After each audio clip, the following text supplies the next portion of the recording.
Buen día, Fernando. Buen día, Eduardo, ¿cómo estás? ¿Qué tal? ¿Todo bien? Alguna ventaja tendremos, porque imagínate clases normales, como un día como hoy, muriéndonos de frío en Montes de Oca, Sí, totalmente.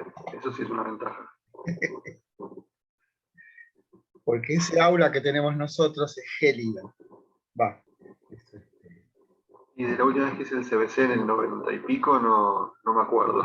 La verdad, debe estar igual, me imagino.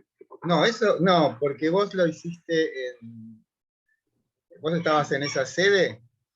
Sí, yo estaba en sede de Montes de Oca, pero me parece que no es la misma No que era, está no, actualmente. no, estaba ¿cómo se llama? Junto a la autopista estaba y Paseo Colón.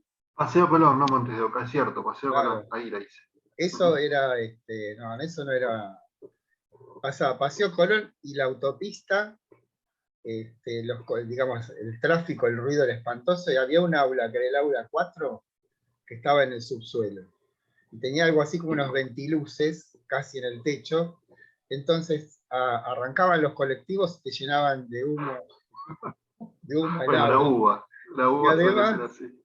y además yo desde el lado de dar clase, decía, pero por favor, no conversen. Y todos me miraban raro los alumnos.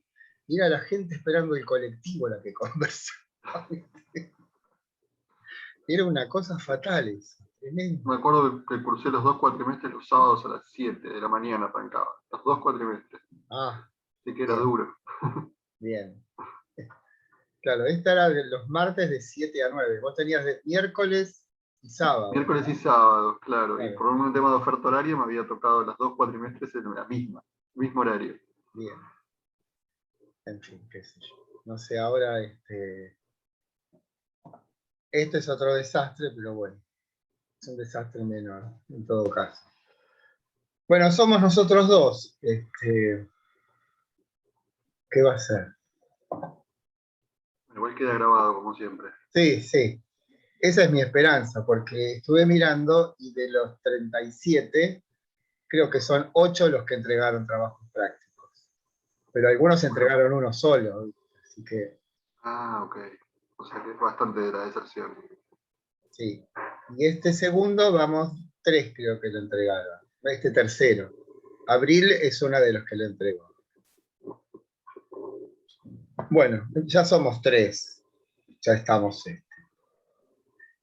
Bueno, el otro día se cortó la luz, se habrán dado cuenta, y después cuando volvió ya habían pasado un rato, resulta medio complicado retomar. Aparte no sé si se puede, ¿viste? Después de que se cortó, volver, esto es bueno, muy complicado. Retomemos entonces. Lo que habíamos hecho la clase pasada era describir el horizonte. Buen día, Carolina. Buen día, Abril, Hola, también buen día. le dije a mí.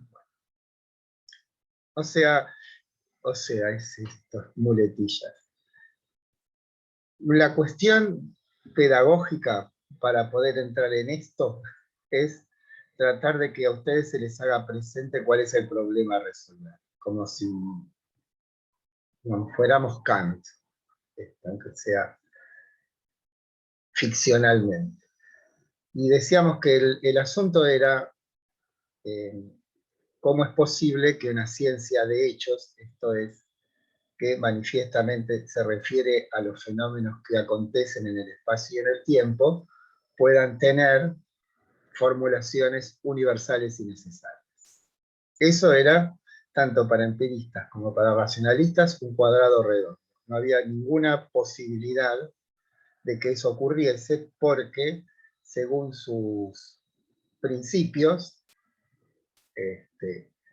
Newton no podría haber llegado a semejante formulación. Los empiristas aducirían que esa ley no es universal y necesaria, por sus propios principios, y los racionalistas opinarían lo mismo o quizás intentasen afirmar lo que es un absurdo, que el procedimiento de Newton haya sido equivalente al de la matemática, lo cual supondría que en la cabeza de Newton se había instalado providencialmente toda la física, y que él, habiendo habiendo descubierto esos principios, haya desplegado matemáticamente, esto es vía deductiva, la ley de la gravitación universal, lo cual también es absurdo. Entonces hay un vacío, una ineptitud del conocimiento filosófico de la época para dar cuenta de un hecho manifiesto, un hecho que no podía ser negado. Era como una suerte de un desafío de los tiempos al pensamiento de la época. Kant toma esa tarea como una suerte de legado de la humanidad, y vamos a hacer la tarea que nos corresponde a la filosofía, que es hacer posible de un modo inteligible la vida humana, sería eso. Pero bueno, en otros términos, había algo ahí como que refutaba las posibilidades del pensamiento. Por eso, si la pregunta que inicia la crítica de la razón pura, que es ¿qué puedo conocer?, esa pregunta a su vez se escinde en dos.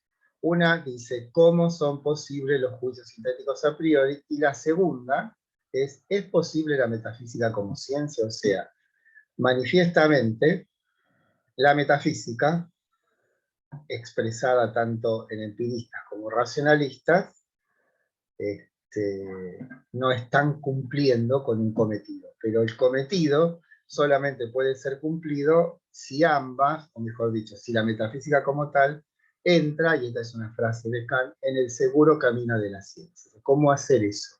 ¿Es posible ese camino para la metafísica, el de la ciencia? Bien, y esa segunda pregunta es la que intentará mostrar en la segunda parte de la lógica trascendental, que se llama dialéctica trascendental. Bien, también hablamos de los juicios, ¿no? Los analíticos y los sintéticos. Les pregunto.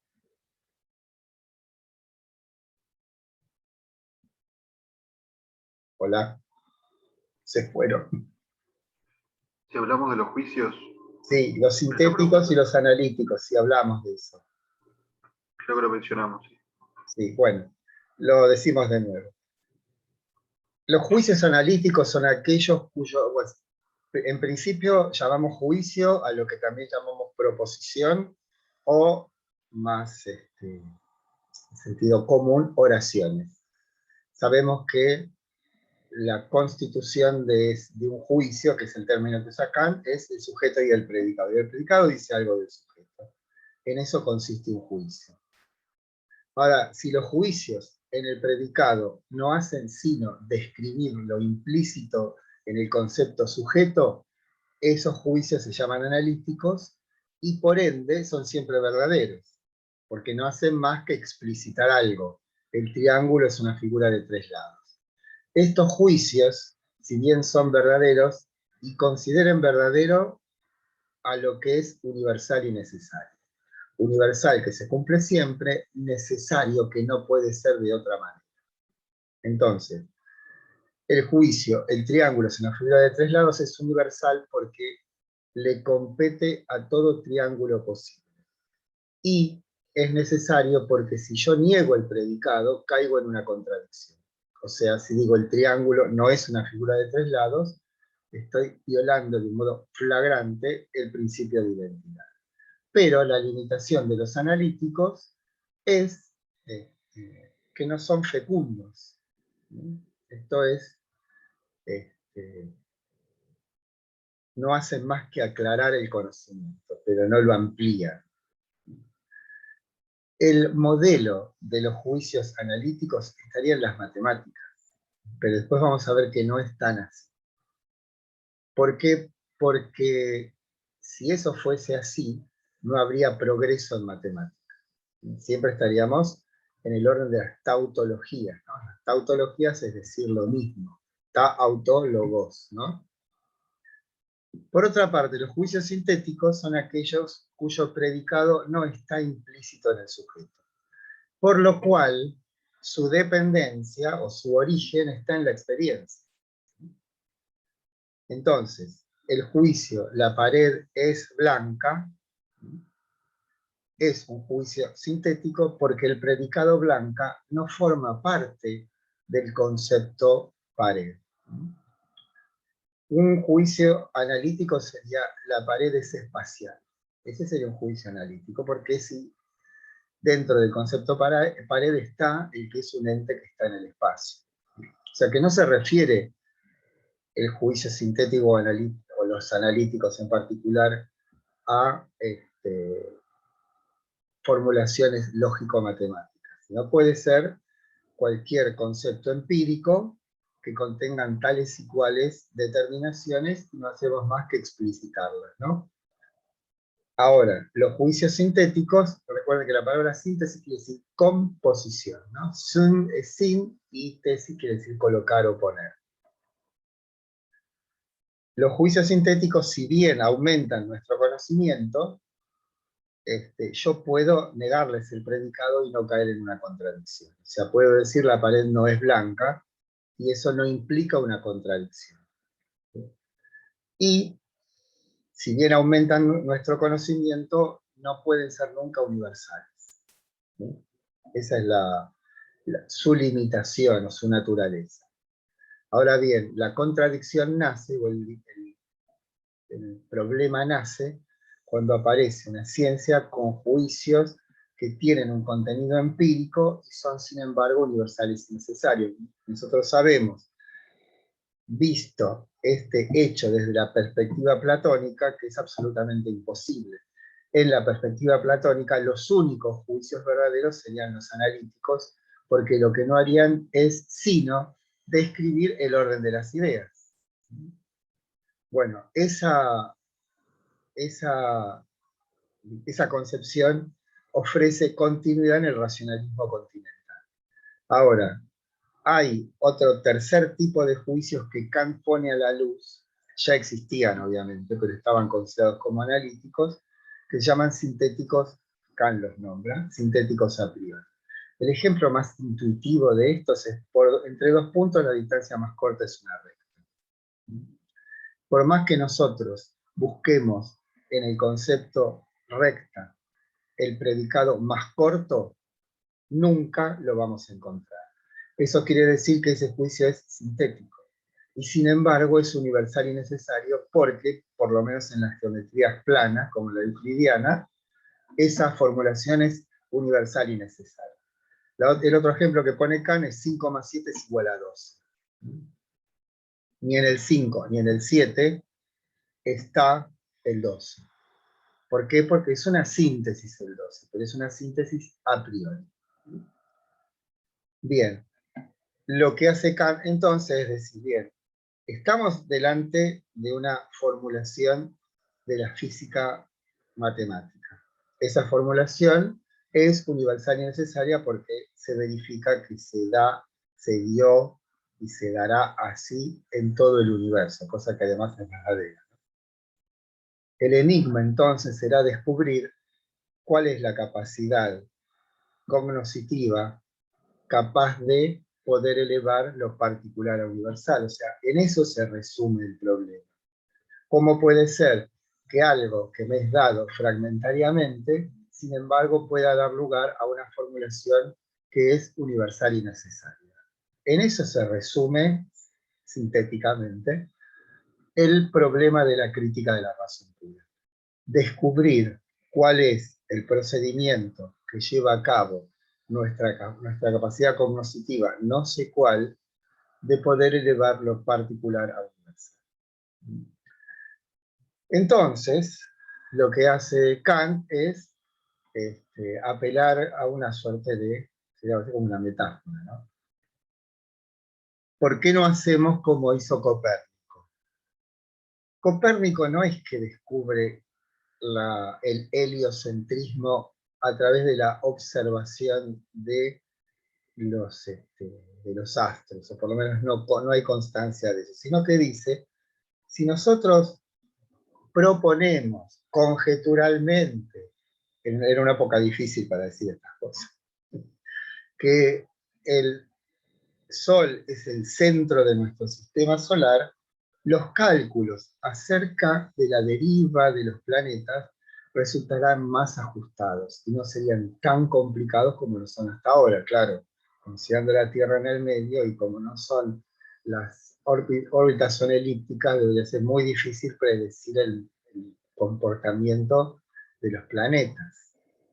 Entonces Kant dice lo mismo, dice, por ahora,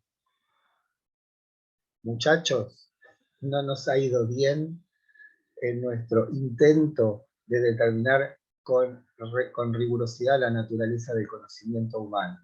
Me parece que esa incapacidad de hacerlo bien, imposibilidad de hacerlo bien, es porque hacemos depender la teoría del conocimiento de los objetos conocidos.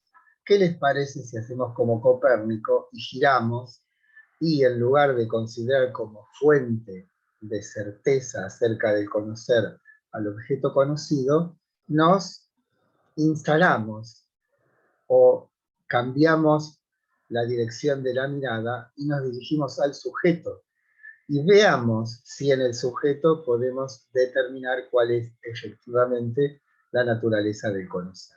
A eso se llama revolución copernicana. Ahora, ¿qué sigue de la revolución copernicana? Una analítica, que Kant llama sorprendentemente un inventario. Y ciertamente si el lunes inauguro un kiosco en la esquina de mi casa, el fin de semana lo que yo tengo que hacer es claramente un inventario. Esto es saber con qué cuento para enfrentar la empresa, digamos. Bueno, Kant hace exactamente lo mismo. Ahí la cuestión del inventario es saber cuáles son nuestras capacidades cognitivas. Pero esto es importante porque al saber cuáles son, conocemos lo que pueden y conocemos lo que no pueden. Esto es sus límites. Entonces ahí tenemos esta metáfora del inventario, va más allá de una cuestión meramente comercial, ¿no? Tiene que ver sobre todo con esta cuestión del límite.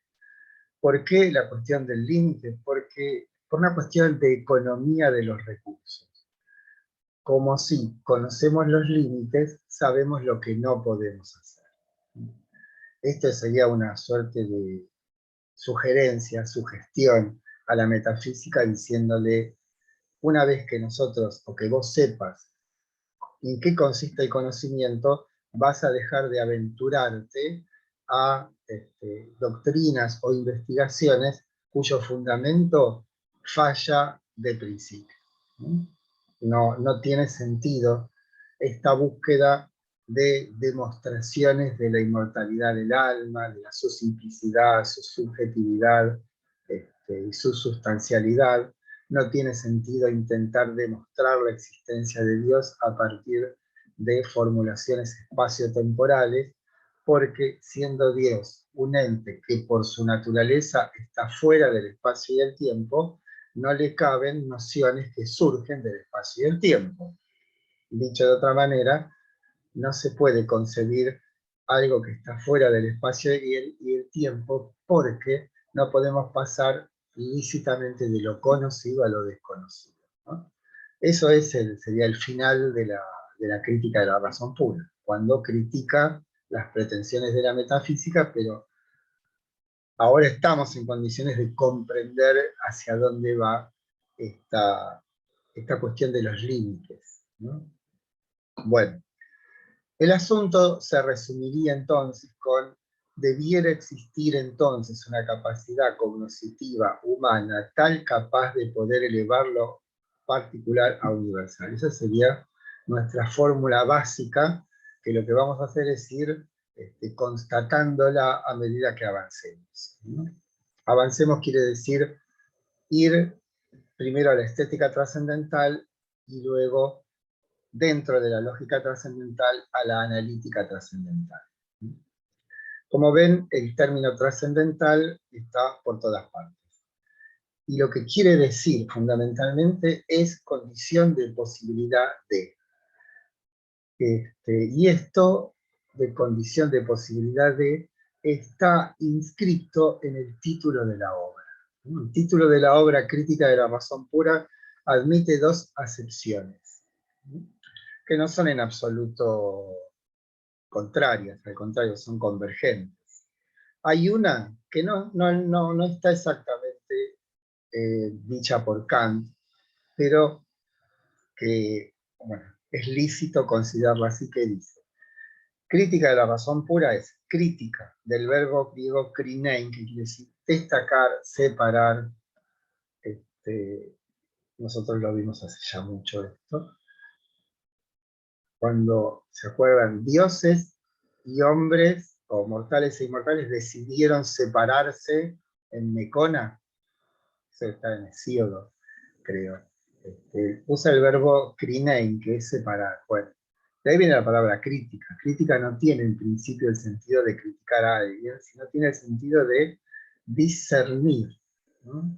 ¿Vieron cuando se hacían tortas? Se tomaba el cernidor, se ponía la harina, o cuando los albañiles tenían que hacer el revoque fino, tiraban la arena sobre un sedazo, caía de un lado la fina y del otro lado la gruesa, con la gruesa el revoque grueso, con la fina, bueno, el revoque fino. Eso es uno de los sentidos de la palabra crítica de la razón pura. Esto es determinar, deslindando los aspectos puros de la razón, ¿no?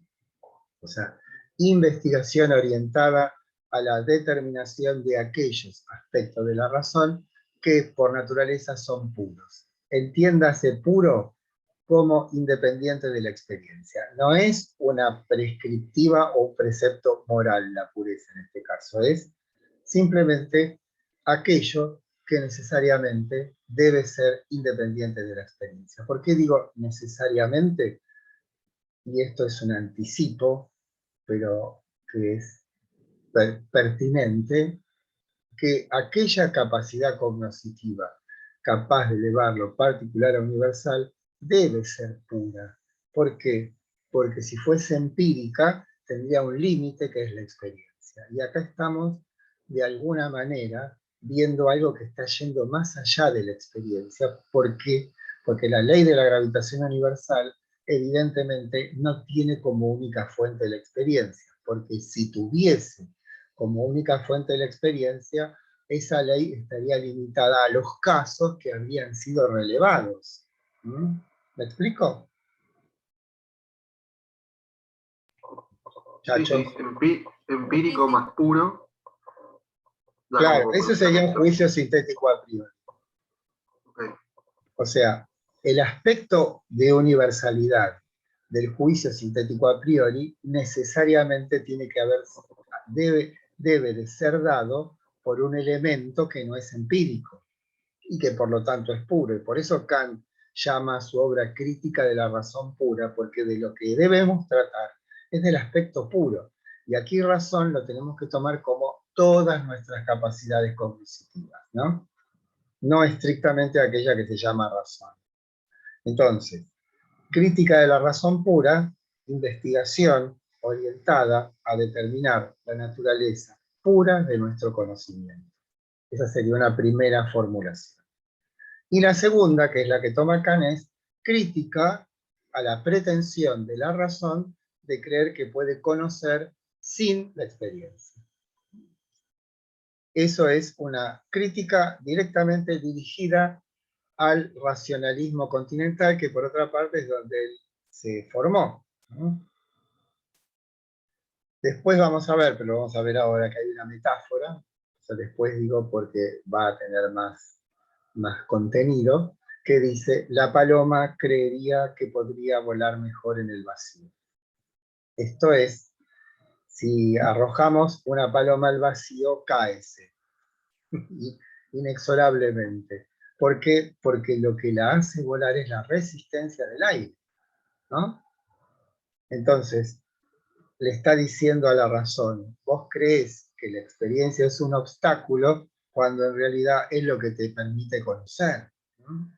Entonces ahí tienen una suerte de visión poética del nombre Crítica de la razón pura, que es aquello que en apariencia para la razón es un obstáculo, es en realidad lo que le permite volar, o conocer en este caso, ¿no?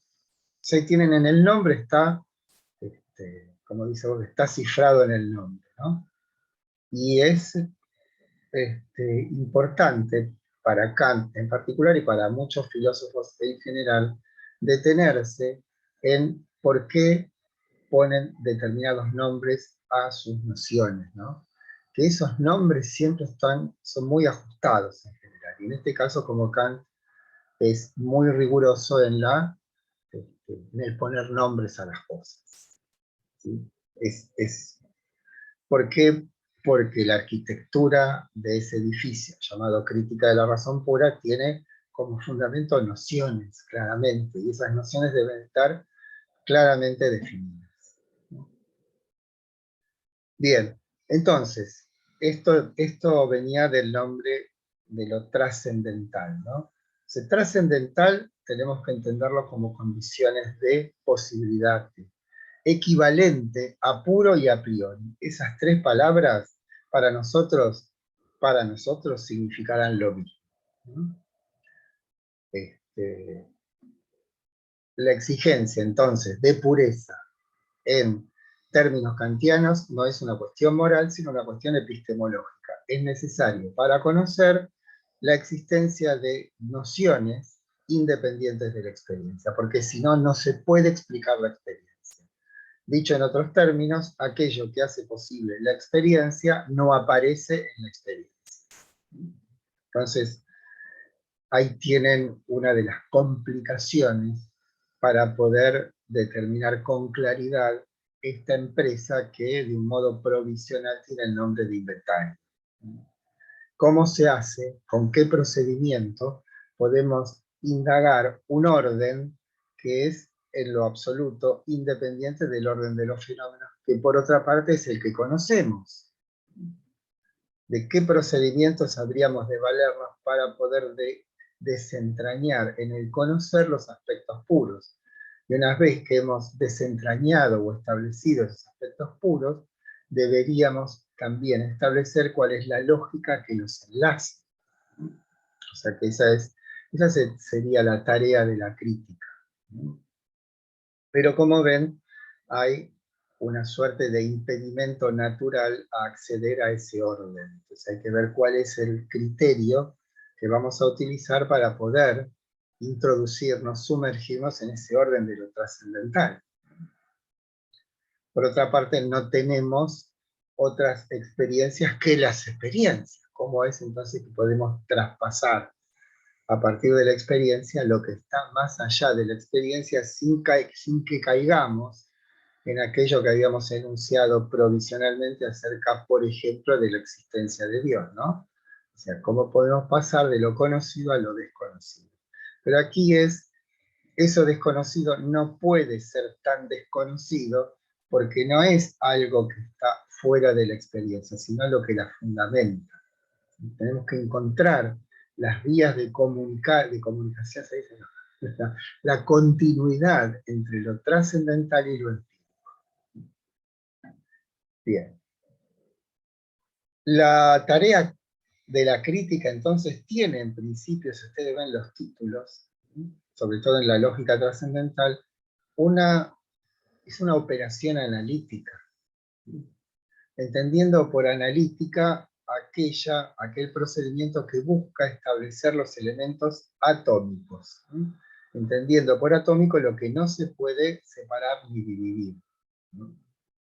La cuestión es descubrir cuál es ese criterio. Bien. Bueno, yo creo que, bueno, si hay algo que nos queda en el camino, lo iremos elucidando, ¿sí?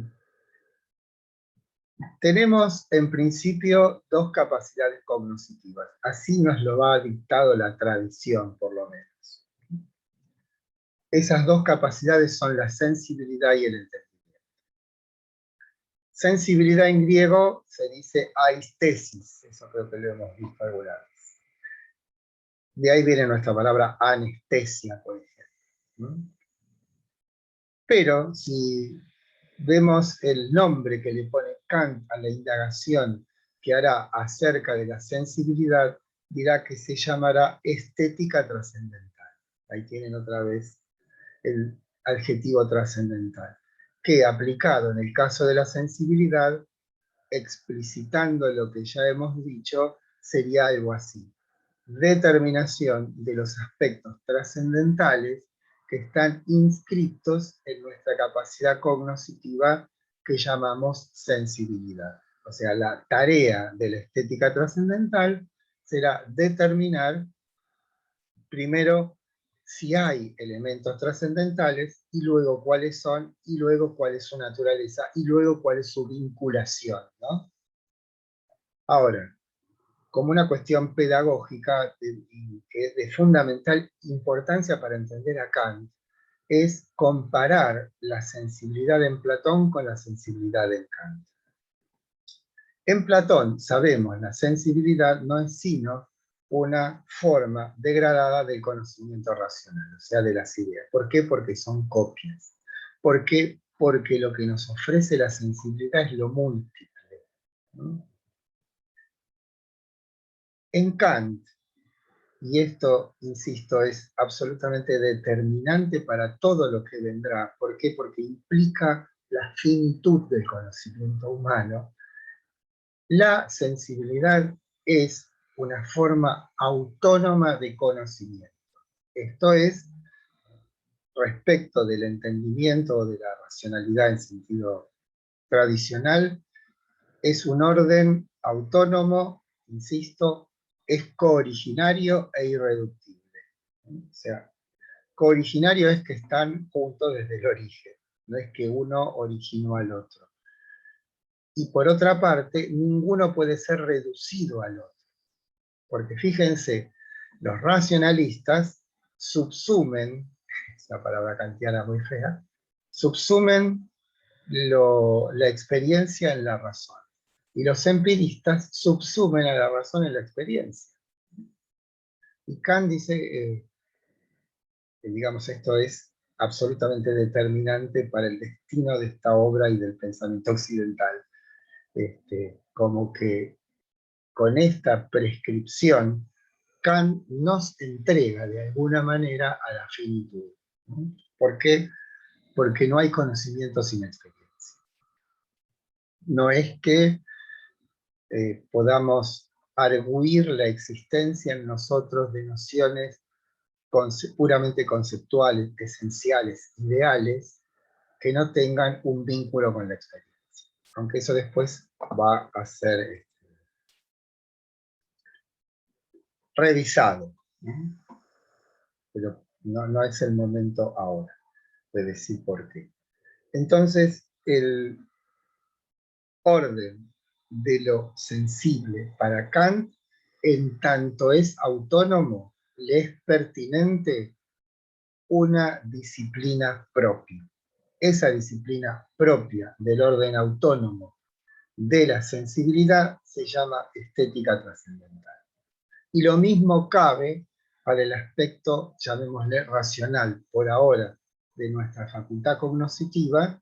Le corresponde una disciplina autónoma que se llama lógica trascendental, que por otra parte es casi toda la crítica.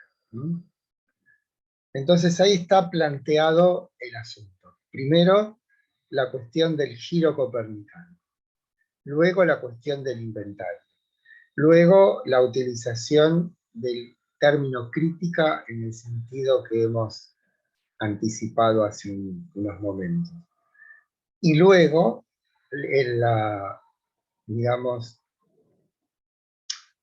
el establecimiento de disciplinas autónomas dentro de la crítica de la razón pura que se habrán de ocupar desde un punto de vista en principio analítico, esto es, separando los elementos constituyentes que ya después no son susceptibles de otra separación. Eso es lo importante, llegar a los elementos atómicos. Y esos elementos atómicos, esto es que no pueden separarse más, esos elementos atómicos habrían de oficiar de fundamento para todo conocimiento posible.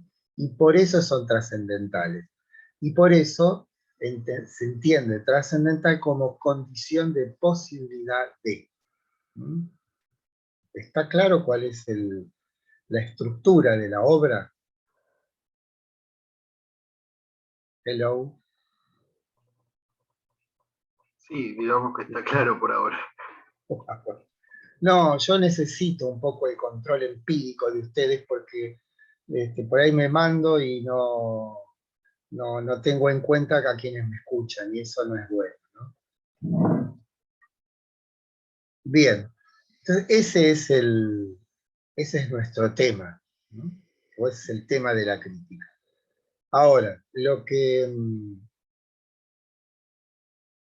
vamos a hacer es dar cuáles son las nociones, porque no podemos hacer toda la crítica, las nociones como que nos permitan describir de un modo decoroso, ¿sí? Esta obra que, no sé si les dije, pero estuvo 11 años escribiéndola. ¿Les dije eso? No. Sí, nos Sí, dijo. sí. ¿Sí? Sí, sí, se los dije, de 1770 a 1781. La escribió en 6 meses, en realidad. Hay un muy buen libro de un doctor de nuestra facultad, de la UBA, que se llama, este muchacho, se llama Los años del silencio de Kant, una cosa así, que es una investigación acerca de, bueno, cómo se fueron dando los diferentes pasos, ¿no? O sea, basándonos en los papeles de Kant, basándose en los papeles de Kant, cómo se fue, digamos, una especie de genealogía de la crítica de la razón pura, cuáles fueron los descubrimientos y cómo fueron puestos en juego esos descubrimientos. Es un libro fascinante, ¿no? Me encantaría acordarme cómo se llama, pero en la mañana no es tan tempranito. Bueno, ya me voy a acordar de que ahora en el recesito que tenemos me lo voy a ir a buscar y lo voy a traer. Como ustedes suponen, hay bibliotecas enteras sobre Kant, ¿no? No, y no es algo que esté como, que no es una curiosidad arqueológica Kant, ¿no? Está tan vivo como Aristóteles y como Platón, ¿no? Y fíjense ustedes, pues cuánto de Platón y cuánto de Aristóteles vamos a encontrar en él. Como esto es siempre lo mismo, pero nunca igual, ¿no? El tema de la filosofía. Se le está planteando a Kant una cuestión análoga a la que tenía Platón con respecto a los sofistas, ¿no? O respecto de Heráclito y Parménides, dos posiciones autónomas, digamos, autónomas quiero decir, autofundamentadas, ¿no? E irreductibles, y su tarea consistió en enlazarlos en una unidad superior donde ambos estuviesen presentes y no yuxtapuestos. No es una combinación esto, sino que implica una elaboración, un trabajo, para ver cuál es esta conciliación, no es porque no es que estamos amigando a dos enemigos, no es el asunto ese, sino que se nos presenta un dilema a partir de dos formulaciones que están fundamentadas por sí mismas. Y esa unilateralidad que se observa en empiristas y racionalistas conduce a que haya un problema que no puedan resolver. Porque ahí está el asunto. Por otra parte, ese problema es resoluble porque tenemos un hecho que es esta física de Newton. Eso es un hecho. Y por otra parte, si no apelamos a ninguna justificación providencial o divina, con una indagación lo suficientemente rigurosa, está en nuestras manos descubrir cómo es posible eso. O sea, eso es o sea, no, por supuesto, esto no quiere decir, o no sabemos en realidad, cuál es el esfuerzo, cuáles son los límites, no lo sabemos. Pero sí sabemos que hay un hecho, ese hecho debe necesariamente ser resuelto, digamos, descubierto en sus fundamentos, con una indagación adecuada de qué, de nuestra capacidad cognitiva. Y ese es o sea, esa sería como la esperanza de la crítica. Después veremos cuáles son los caminos que conducen a Kant a resolver ese problema. Tiene mucho de novela esto, ¿eh? Cómo es que podemos seguir el hilo a partir de una comprobación, que es, esta ciencia existe, punto. Esta ciencia, además que existe, es un producto humano. ¿De qué aspecto del humano? Del conocimiento. Bueno, vamos a ver en qué consiste esto. Bien, pasemos entonces a la descripción, podemos decir, de esta disciplina que se llama estética trascendental.